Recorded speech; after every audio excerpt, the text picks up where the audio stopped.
বিপদে পড়ছস, কেউ কাছে 10 টাকা চাইলে পাবি না, কিন্তু মানে মইরা যা, বুঝছস না? যখন মইরা যাবি গা তখন দেখবি তোর কাপড় কিনা দেওয়ানের লেগে সিরিয়াল লেগে গেছে গা।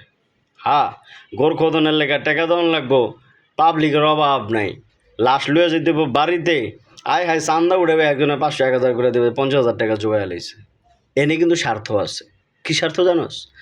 আল্লাহ লাশের লেগে যদি একটা কাপড় দিতে পারে, ওর সোয়াব হইব। ওর 14 গোষ্ঠী যে মরছে ওডির ইয়াতে বক্সায় দিব সোয়াব।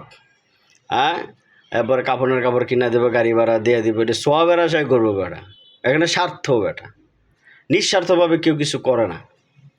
এখন বাচ্চা সংস্কৃতিকে 10 টাকা হাওলার চা দিব না, কিন্তু মইরা যখন যাবি তখন দেখবি যে তোর লাশ গোসল করান থেকে দূরে যা আছে সব কিছু খরচ বহন করার জন্য একজনে যথেষ্ট। 10 জন খারায় যাবো গা বেটা, কারাগারি লেগে যাবো গা খরচ দেওয়ানোর লেগে।